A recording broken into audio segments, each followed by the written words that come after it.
Урматтуу депутаттар, биз чечим кабыл алдык. Суроо жооп бүттү, талкуусуз добуш деп. Бирок Адахан Кимсанбаевичке 10 мүнөт фракциянын убактысын бериш боюнча сунуш түшкөн. Мен ошол сунушту добушка коем, добуш бериңиздер. Бүтүн Кыргызстан фракциясы 10 мүнөт фракциянын убактысын сурап атат. Каршы.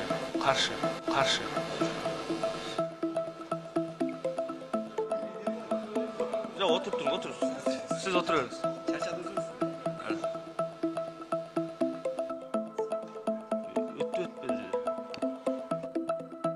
Так, sunuş ötkön жок. 41 makul, 31 karşı бар 72, kattalı 84. Ötkön жок.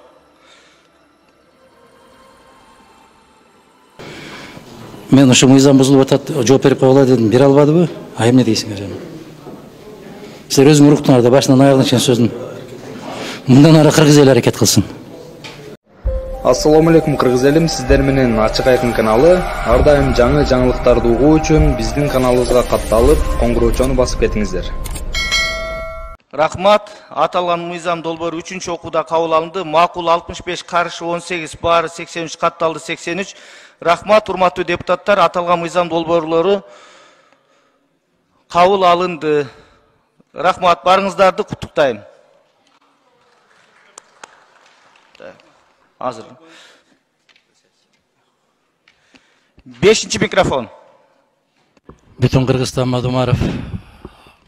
Азыр эле ушул жыйын башталаарда Кыргыз Республикасынын конституциясын, мыйзамдарын аткарууга ант берем, антымды бузсам жазага даярмын деп министрлер убада беришти да. Биз депутаттар дагы ошондой убада бергенбиз. Мен стенограмма үчүн айтып коеюн.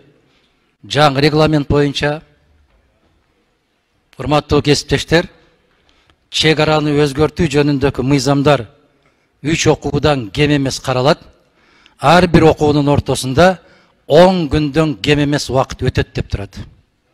10 секунд деп турган жок ал жерде. Бул дагы менин талабым эмес, урматтуу жакшылар. Бул дагы регламенттин талабы. Азыр айтасыңар, өзгөчө абал болгондо дагы социалдык экономикалык маселе каралганда. Бул мамлекеттик чек ара өзгөрүп атат. Мамлекеттик чек ара жөнүндөгү мыйзамдар 3төн кем эмес, керек болсо 4-чү окууга барат деп турат. Карап көрүңүздөр. Эмне үчүн мыйзам чыгаруучу ушундай оор процедураны киргизип койгон? Чек арага шашпагыла деп киргизген.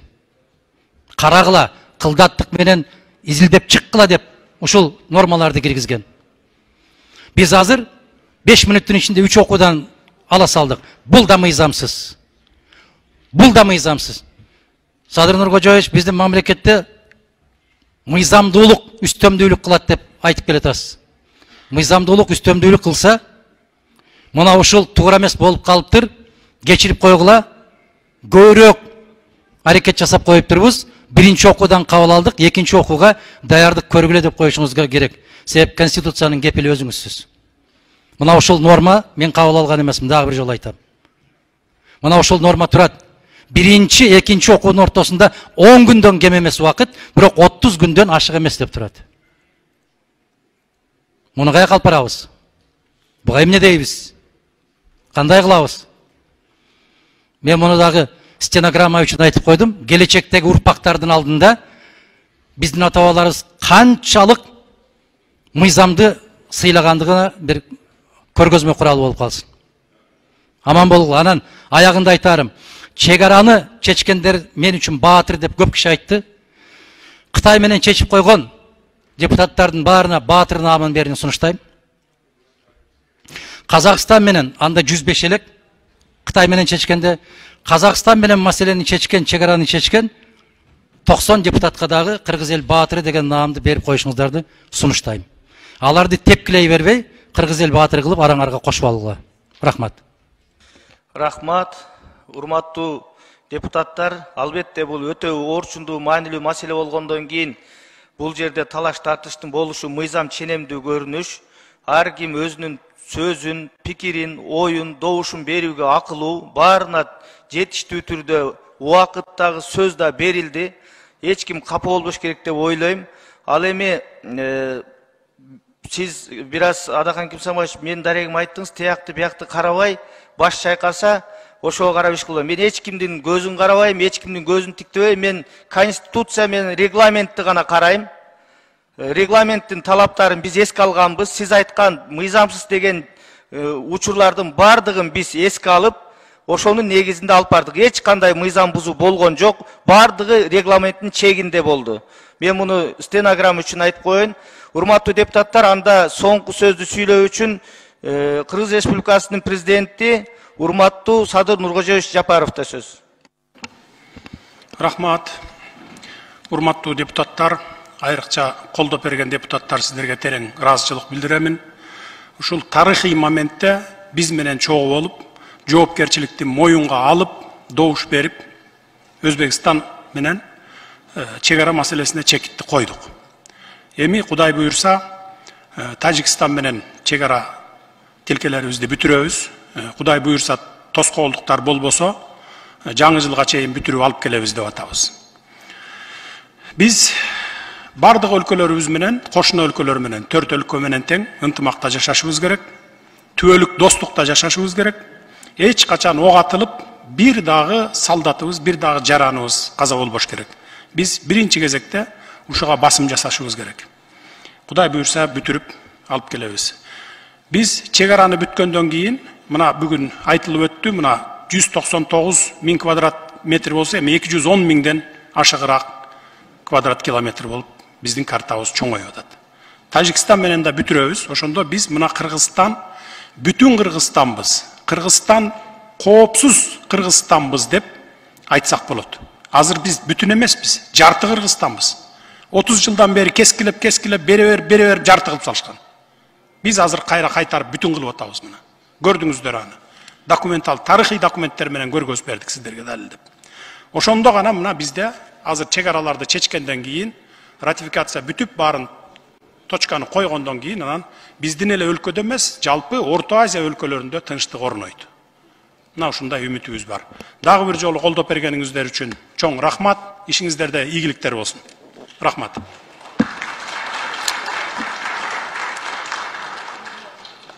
Рахмат.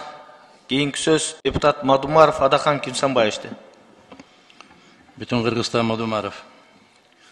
Урматтуу кесиптештер, мен ар бириңиздерге даректүү суроолорду берем. Себеби бир эле киши универсал болуп бардык маселелерди биле бербейт. Мына жерде көтөрүлгөн конституциялык норма. Жакшынын шарапаты дейт, ушу кемпирабадтын маселеси менен жаңы регламентке ээ болуп калдык. Бирок ушул жаңы регламентте 65-беренин 4-пунктунда так даана кескин түрдө жазылып турат. Эл аралык келишимдин конституциялуулугу жөнүндө конституциялык соттун корутундусу сөзсүз керек. Ким бар? Адилет министри барбы? Ким жооп берет? Урматтуу Адахан Кимсанбаевич, азыркы регламентте ошол норма бар болсо, ал мурункуда да бар болчу да, Нуржигит Кадырбекович айтып кетти. Бирок сиздер мынакей ай сайын канча эл аралык келишимдерди ратификацияны өткөрөсүңөр. Ал жерде эч кандай бүт ар бир ошондой закон келгенде Конституционный суд заключение бербейт. Анан регламентте точно так менен азыр жанында жок экен текст. Алардын мыйзамы бар, конституциялык мыйзам бар, конституционный суд боюнча. Ал жерде жазылып турат, что Конституционный суд дает заключение в случае неопределенности и при наличии обращения. Вот мен жооп ушундай. Анда сабатсыз экенсиз. Азыр дагы бирөөлөргө температура чыгып кетет бул сөздү укканда. Дагы айтам. Ар күнү эле биз мамлекеттик чегараны карап аткан жокпуз комитет. Биз келишимдерди карап атабыз. Бул жерде 65-берене мамлекеттик чегараны өзгөртүү боюнча эл аралык келишимдер жөнүндө кетип барат сөз. Биз биринчи жолу карап атабыз мамлекеттик чегара жөнүндө. Сиз кимсиз, өзүңүздү тааныштырсаңыз биринчи. Аяз Боетов, министр юстиции. Анда жакшылап окуңуз. Мына жерде императивдүү жазылып турат. Бул Мадумаров кабыл алган регламент эмес, жогорку кеңеш кабыл алган регламент. Экинчиден, мыйзамсыз. Азыр карап атканыбыз мыйзамсыз. 1000 жолу кыйкырам, мыйзамсыз. Азыркы карап атканыбыз мыйзамсыз. Бул заман өтөт, башка бийлик келет. Сөзсүз түрдө ушуну караганда менин чындык экендигимди, депутаттардын чындык экендигини 1000% кийин колдойт. 1000% колдойт, эсиңерде болсун. Себеп мыйзамсыз. Муну колу бутту бурап, тийиштүү чечимди кабыл алдырыш деп эсептелинет. Ошол эле 65-чи беренеде турат. Эгерде Жогорку Кеңеш эл аралык келишимди ратификациялоо жөнүндө маселени кароону кийинкиге калтыруу жөнүндө чечим кабыл алса, мындай чечим жүйөлөштүрүлүүгө тийиш. Жүйөлөштүрүлүү бул Конституциянын бузулушу, Нурлан Тургунбекович. Конституциянын одоно түрдө бузулушу. Бул мынау регламенттин одоно түрдө бузулушу. Муну мен эске салып коеюн. Жооптуу кишилер кийин жооп бере турган мезгили келет. Экинчиси. Хаким Сабаевич, жооп берсем болобу? Бериңиз. Биринчиден мен айткандай, Конституциялык соттун конституциялык мыйзамы бар. Ал жерде эрежелер белгиленип турат. Обращение болсо, алар беришет деп. Анда кайрылуу болуш керек аларга.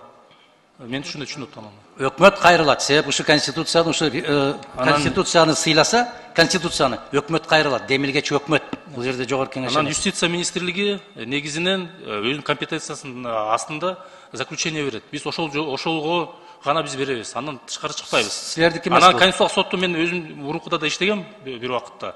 Ошол убакытта да мен эсимде заключенияга мындай суроолор келгенде, договорлор. Алар ар дайыма позиция ушундай болчу, в случае неопределенности при наличии обращения деген. Анда конституция менен муну мыйзамдан алып ыргытып салды да бул беренени. Эмне жазып атасыңар? Азыр айтышып атпайбы? Эмне үчүн мыйзам кабыл алабыз деп. Ушун үчүн кабыл алабыз. Аткарылбайт. Мыйзам кабыл алгандан кийин ошонун баардыгы ушундай болот деген сөзүңөргө мен түшүнбөйм. Биздин конституцияда мыйзамда эмес жазылып турат, Камшек Кыдыршаевич. Ар бир кыргыз жараны өзүнүн эркин билдирүүгө пикирин укуктуу деп, эркин билдиргендердин кайда жатканын билесиз. Анын ишенимин өзгөртүүгө басым жасоого тыюу салынат деп басым жасатып атасыңар. Популист болбогула, тигинтпегиле, кыйкырчаак, мындай кылбагыла дегендей. Ар бир жарандын укугу бар буга, конституциялык укугу бар. Кыскасы эми 7-чи беренеде Гавасай дарыясынын табигый агымына тоскоол боло турган гидросооружениялар курулбайт дейт. Мына су. Так, рахмат. Менен сиз суроолор. Бүтүн Кыргызстан Мадумаров. Процедуралык маселе. Процедуралык. Нурлан Тургунбекович. Сиз депутаттардын абирине шек келтирген учурда тыйып коюшуңузду суранам. Регламент боюнча. Бул бир. Экинчиден, мен момунду алып көрсөтүп атканда Нурлан Тургунбекович далилдеп бериңиз деп атам. Мен сизге кайрылдым. 10 мүнөттүк фракциянын убактысы бар. Мен ошондо айтам деп сүйлөп атам. Кээ бир жактарга колумду көрсөтүп сүйлөдүн өзү да кол үчүн харам болуп калат. Мен тек гана мына колду көтөргөндө айтып атам. Далилдеп бериңиз төрага. 10 мүнөттүк убактым бар, ошондо сүйлөйм деп атам мен. Бардык нерседен кара нерсени көрө бербегиле. Чочулабагыла көп. Бардык нерсе өтөт. Убактылуу. Биринчиден, урматтуу Адагай Кесенбаевич, сизден эч ким чочулаган жок. Сизден чочуласак, биз башкача кылат элек. Сизден чочулабайбыз. Сизди биз мамлекеттик ишмер катары, депутат катары сизге кайрылып атабыз. Сизден чочулагыдай сиз кимсиз? Бөжөкөсүзбү? Сизден чочулабайбыз. Сиз коркпоңуз. Биз сизден коркпойбуз, сиз бизден коркпойсуз. Буюрса мамлекеттик деңгээлде гана иш аткарабыз. Нурлан Тургунбекович, суроону мен сизге бердим. Ошол регламенттин 65-чи беренесинин 4-чү пункту.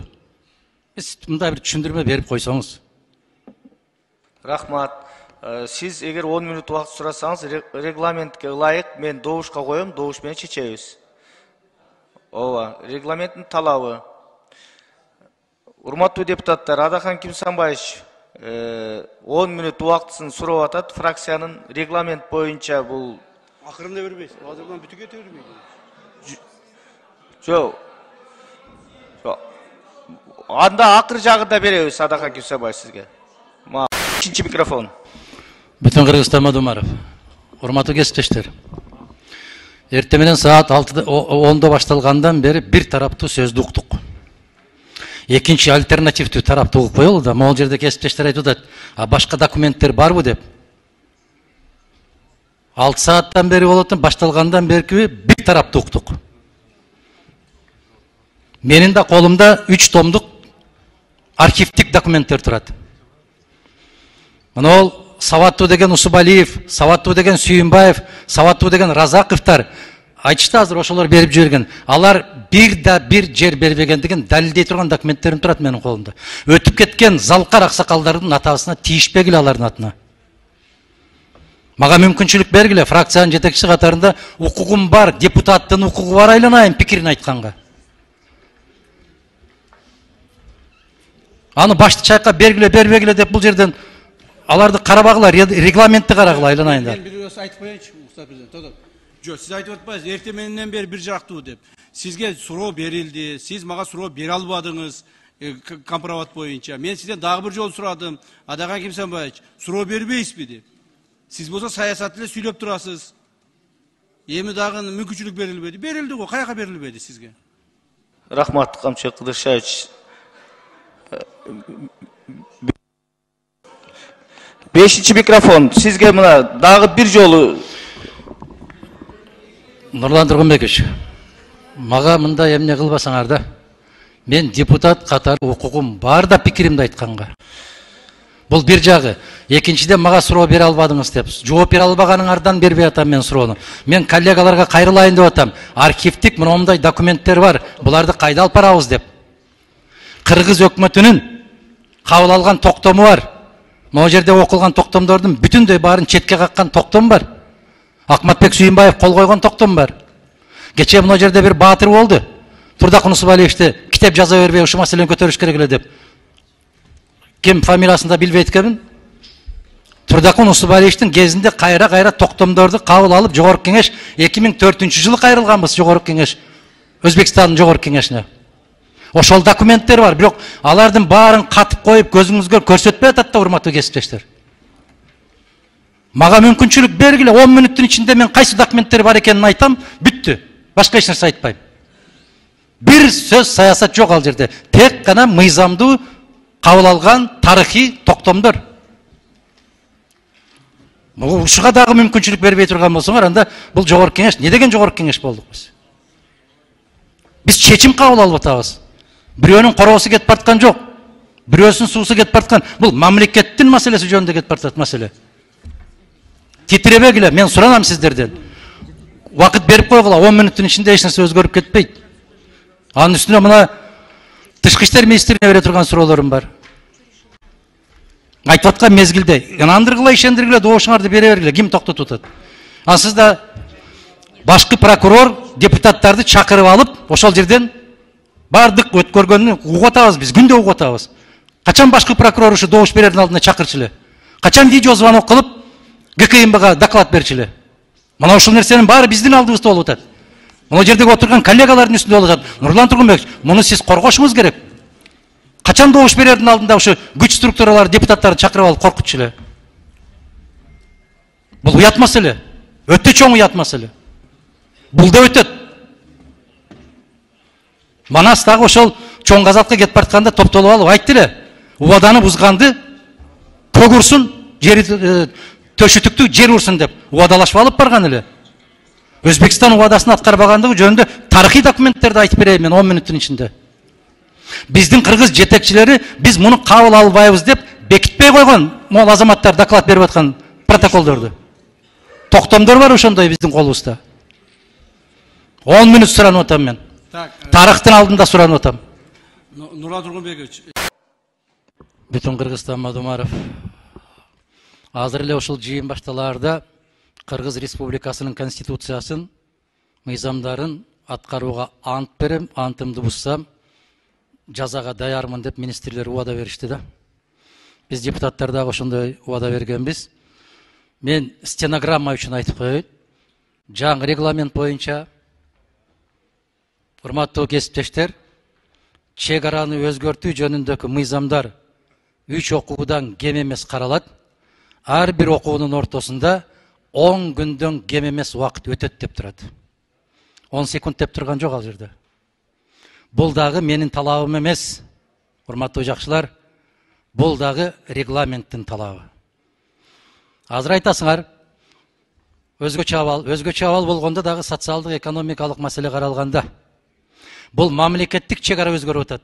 Мамлекеттик чек ара жөнүндөгү мыйзамдар 3төн кем эмес, керек болсо 4-окууга барат деп турат. Карап көрүңүздөр. Эмне үчүн мыйзам чыгаруучу ушундай оор процедураны киргизип койгон? Чек арага шашпагыла деп киргизген. Карагыла, кылдаттык менен изилдеп чыккыла деп ушул нормаларды киргизген. Биз азыр 5 мүнөттүн ичинде 3 окуудан ала салдык. Бул да мыйзамсыз. Бул да мыйзамсыз. Садыр Нуркожоевич биздин мамлекетте мыйзамдуулук үстөмдүүлүк кылат деп айтып келатасыз. Мыйзамдуулук үстөмдүүлүк кылса, мына ушул туура эмес болуп калыптыр, кечирип койгула, көбүрөөк аракет жасап коюптурбуз. Биринчи окуудан кабыл алдык, экинчи окууга даярдык көргүлө деп коюшуңузга керек. Себеп Конституциянын кепили өзүңүзсүз. Мына ушул норма мен кабыл алган эмесмин, дагы бир жолу айтам. Мына ушул норма турат. Биринчи, экинчи окуунун ортосунда 10 күндөн кем эмес убакыт, бирок 30 күндөн ашык эмес деп турат. Муну каяка алып барабыз? Буга эмне дейбиз? Кандай кылабыз? Мен муну дагы стенограмма үчүн айтып койдум. Келечектеги урпактардын алдында биздин ата-бабаларыбыз канчалык мыйзамды сыйлагандыгына бир көргөзмө куралы болуп калсын. Аман болгула. Анан аягында айтарым. Чек араны чечкендер мен үчүн баатыр деп көп киши айтты. Кытай менен чечип койгон депутаттардын баарына баатыр наамын берүүнү сунуштайм. Казакстан менен анда 105 элек. Кытай менен чечкенде Казакстан менен маселени чечкен, чек араны чечкен 90 депутатка дагы кыргыз эл баатыры деген наамды берип коюшуңуздарды сунуштайм. Аларды тепкилей бербей, кыргыз эл баатыры кылып араңарга кошуп алгыла. Рахмат. İkinci mikrofon. Бүтүн Кыргызстан Мадумаров. Урматтуу кесиптештер, добуш берүүгө өтпөйбүз. Талкуу бар. Талкуу бар. Анан мен ушул жыйынын башталганда бир суроо бердим эле. Төрага катарында сизге суроо бердим. Биздин бүгүнкү регламентке ылайык 65-чи берененин 4-чү пункту бузулдубу, бузулган жокпу деп. Биз терең ишенебиз. Ал аябай копол түрдө бузулду. Себеп Конституциялык соттун корутундусу сөзсүз түрдө керек деп жазылып турат. Бардыгы жазылып турат. Эгер бул мыйзамга карабай эле өзүбүздүн түшүнүк менен кете беребиз десе, кете берет, көпчүлүк кете берет. Бирок мыйзамсыз болуп калат. Өзбекстандын алдында дагы эртең ушул маселе көтөрүлөт. Незаконная ратификация болуп калат. Мыйзамсыз болуп калат. Ошон үчүн шашпагыла, бүгүн талкуулайбыз, эртең талкуулайбыз. Эч ким шашпайт, эч. Мына Казакстан менен келишим түзгөндөн кийин 8-чи жылы ратификацияга келген. А бул 3-нчү кол коюлуп атат, сыясат кургай элек. Эмне шашып атабыз? Каяка шашып атабыз? Россия менен Япониянын ортосундагы келишим түзүлгөнүнө 80 жыл болду. Ратификация боло элек. Каяка шашып атабыз, айланайындар. Ошондуктан Нурлан Тургунбекович, мен дагы бир жолу айтам. 65-чи берене боюнча, себеп сиз алып баруучусуз. Сиз жооп бересиз, жоопкерчиликти ошол регламентти сиз сакташыңыз керек. Ошол берене боюнча. Анан экинчиси, учу деп эле добушка коюп, кээ бир кесиптештерибиз болгон, августта жыйналагалы эле ратификация кыла коелу деген. Жок. Шашпайлы, талкуу бар. Мен сизге жазуу жүзүндө жибердим жанагы эмнени. 10 мүнөт фракциянын убактысын сурап. Биринчи жолу болсоңуз, каналга катталып, мага жакты деген белгини басып, ой пикири калтырууну унутпаңыз. Чымындай жанды чыркыраткан чындык биз менен.